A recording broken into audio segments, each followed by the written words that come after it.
بسم الله الرحمن الرحیم. نن د شهید ډاکټر نجیب الله 25م تلین ده.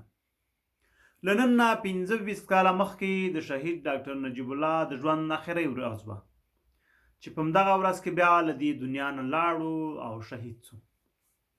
خو زه راځم کیسه به له اول نه شروع کړو چې ولې د ډاکټر نجیب حکومت سقوط وکړ، ولې ډاکټر نجیب شهید شو او ولې بیا هم دغه خلک چې مثال په دې او په هغې نوم باندې یادوي او د خپل ځان د ګټې لپاره هغه ته دغه یو جمله هم ډېره استعمالوله چې نجیب ګاو به یې ورته ویلي.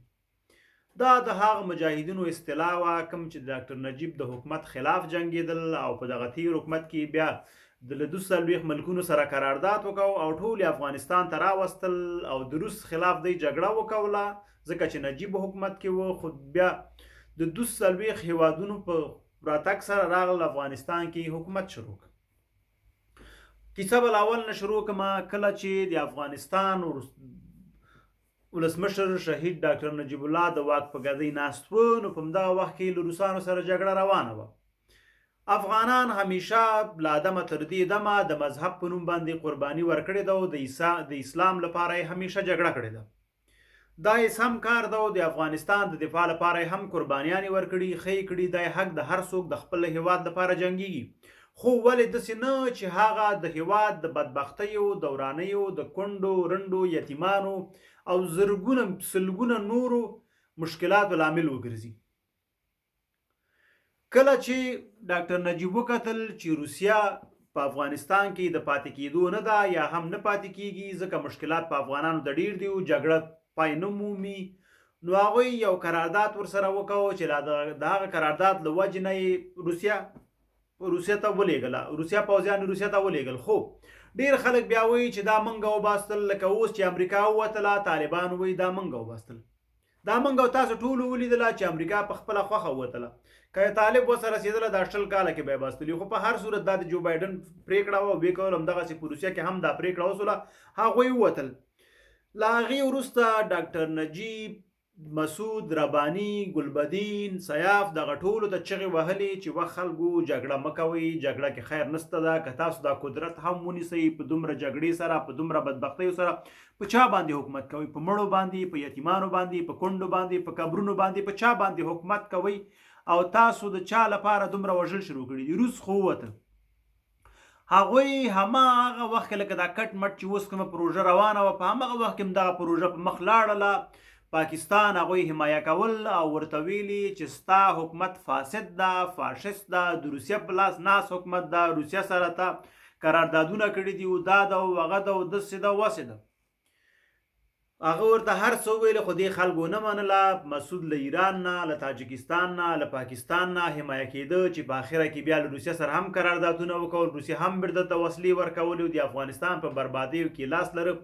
مسعود د افغانستان د شتمني خرڅوله، هغه چې په پنجشیر کې کوم لال او جواهر و هغه یې خرڅول او په هغې باندې جګړې ته دوام ورکړ. دا خبره زه نه کوم، دا خبره خپله مسعود کړې ده. که څوک شک لري ویډیو یې شته چې یو خارجي ژورنالست سره یې مرکه کړې ده، ویډیو یې ما کتلې ده. نو هغه د افغانستان ملي منافع خرڅوله، په ملي منافع خرڅولو باندې هغه افغانستان ورانه و. هم ملي منافع خرڅوله، هم بیرته افغانستان رانه و چې په کابل کې جګړې نوم لري چې کابل د افشار کې څومره هزاره ګان وژل شول. په هر صورت دی چې کله کابل ته راننوتل نو 2 کاله د شهید ډاکټر نجیب الله حکومت دوام وکړ. له هغې وروسته شهید ډاکټر نجیب الله ورته وویلې خیر چې تاسو جګړه نه بس کوئ، هغه متل ده وایي چې غل نه تښتي مل دې وتښتي. راځئ زه به درته دا هېواد تسلیم کړم، دوړې وړې مه کوئ، ټکر ټکرې مه کوئ، بدبختي پکې مه جوړوئ، خلک مه وژنئ. خو په هر صورت دی چې کوم وحشیان وو همغه وحشتونه یې کول. نو ډاکټر نجیب چې کله حکومت تسلیمو نو دی دغه مسعود، رباني، حکمتیار، بل بل بل ټول لاړل په مکه کې قسم هم وکړو چې موږ به نوره جګړه نه کوو او موږ به د افغانستان په جوړولو کې ټول یو ځای سره کار کوو. دوی په خپلو کې سره پلان ونیوه چې 3 میاشتې د قدرت په چوکۍ باندې کینی او له هغې وروسته بیا انتخابات کیږي. خو کله چې یو کېناسته نور جګېدلو ته زړه ښه نه کړ. په دې وخت کې برهان الدین رباني پاچا او مسعود دفاع وزیر کو، دا نورو ته اهمیت ورنه کړ. دا نورو ته چې کله اهمیت ورنه کړ دوی جګړه شروع کړله او جګړې ته دوام ورکړ او څه یې له وسې کېدله خلک یې ووژل، کورونه یې وران کړل، سړکونه یې وران کړل، په ښځو یې جنسي تېري وکول، د ښځو سینې یې پرې کړل، د ښځو سرو کې د نرانو سرو کې میخونه ډکول، نرانو نه یې سرونه پرې کړل، په ګرم غوړي به پې واچول، هغه ته به یې مرد رقص مرده ویلې. یعنې کوم وحشتونه چې دغه مجاهدین چې دغه تېر حکومت کې وه، کوم وحشتونه چې دوی ونه کول، په دنیا کې نه و چې دوی ونه کول. ټول وحشتونه دوی وکول د دې لپاره چې قدرت خپل لاس ته راوړي. خو په همدغه وخت کې چې دوی په جګړو باندې بوخت وو، طالبا او امریکا یوه بله پروژه روانه کړې وه چې د طالب په نوم هغه په پاکستان کې لګیا وه، سپورټ کېدله او هغه سمبال کېدله. کله چې هغه پروژه سمبال کېدله، دوی په جګړو کې چې لا جګړې روانې وې چې له بله خوا نه طالب په نوم باندې یوه ګروه را داخل سو افغانستان ته، شروع یې وکوله. خلک هم ورسره سول، خلکو ته یې مونږ خو څه مسلمانان یو، دا خو شنه کافر دي. نو جګړه روانه سوه، جګړه هله په افغانستان کې ټولو ولایتونو سقوط وکړو، یوازې پنجشیر پاتې څه چې مسعود همیشه پنجشیر ته تښتېده. نو د طالبانو راتګ سره د ډاکټر نجیب خبره کومه، ډاکټر نجیب ته کله چې په هغه حکومت کې جګړه روانه وه، بین الملل ته یې پناه ویوړه افغانستان کې. هغوی ورته ویل موږ به تا د پاکستان له لارې نه خارج ته وباسو، موږ سره پاکستان ته لاړ شه. نو ډاکټر نجیب ته خو خپلې خبرې او خپل عقوبت معلوم و چې پاکستان له ده سره څه کوي، ځکه ډاکټر نجیب خو ټولې پاکې خبرې کولې چې پاکستان څه ده، پاکستان له موږ څه غواړي او د موږ پاکستان سره کم ګاونډی ده. هغه ته خو ټول معلوم و، هغه خو د استخباراتو رئیس هم پاتې شوی او هغه ډېر پوه انسان.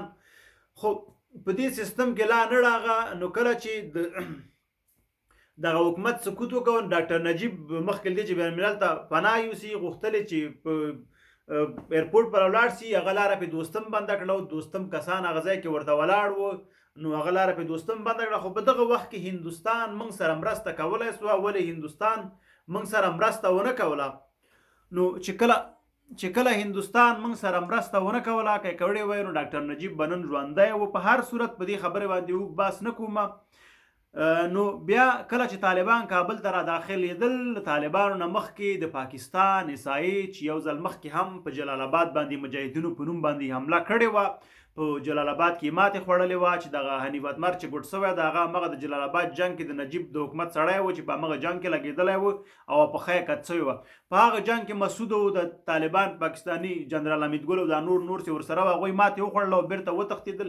نو د پاکستان ډېر عسکر هلته پکې مردار هم سول. په هر صورت نو کله چې د دوی دغه زړه ته غورځېدلې وه چې ډاکټر نجیب سره موږ څه کوو، نو کله چې طالبان کابل ته داخلېدل، ملا بورجان خپله کیسه کوله چې دوی له کابل تنګي ته د غرونو کې وو چې کابل کې وخت ته شهید ډاکټر نجیب الله شهید شوی و. هغه د پاکستان استخبارات ډېر په تیزۍ باندې کابل ته رسېدلي وو. هغوی ډایرکټ همدغه کس ډاکټر نجیب شهید کړی و. په کوم ځای کې چې ډاکټر نجیب د پاکستان خلاف بیانه ورکړې وه اریانا چوک کې، په همغه چوک کې وژلی و. په همغه چوک کې بیا سبا طالبانو په نوم راځوړند کړي چې طالبان د وړو پزه کېدي چې دا کار موږ وکړو. نو شهید ډاکټر نجیب الله په همغه وخت کې شهید که او همغه وجه وه چې بیا طالبان په قدرت پاتې سول. او له هغې وروسته کوم مجاهدون چې د روسیه خلاف جهاد کړی و، هغوی ټولو په جرمني کې د بون کانفرانس له اروپایي اتحادیې او ناټو امریکا سره وکړو. هغه 2 هیوادونو سره په دې سلا سول چې افغانستان ته یې بوځي، له طالبان ورته قدرت واخلي او بیا دوی د قدرت په ګدۍ باندې کیني. همغه و چې پاکستان ناټو امریکا ته لاره ورکړله او د افغانستان خلک او طالبان ټولې پې بمبار کړل. دا د پاکستان ډېره غټه مرسته وه. موږ او تاسو سره هېڅکله ګورې له یاد ونه باسي د پاکستان کله هم وسه ورسېدله، دا ښه ورته بېرته جبران کوي چې زموږ د هېواد د بربادۍ لپاره یې امریکا ته اډې ورکړلې. او په هغو اډو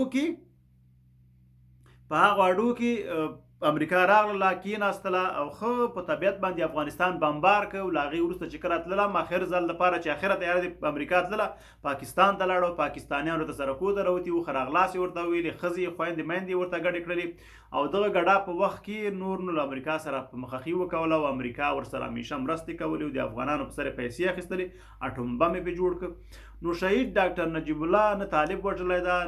زه وایم چې مسعود له پښو لاسونه وتړه، له پښو لاسونه یې وغورځو او پاکستان استخباراتو ډاکټر نجیب ووژه. طالب نه وژلی، نه طالب په ده باندې وسه ورسېدله او شاید اخره کې وسه رسېدلی. خو یعنې طالب دا کار نه ده کړی. دا طالب ځان ته د وړو پزه ږدي، ځان ورته غیرتي ښکاري، په دې کار ځای د لیونتوب ده.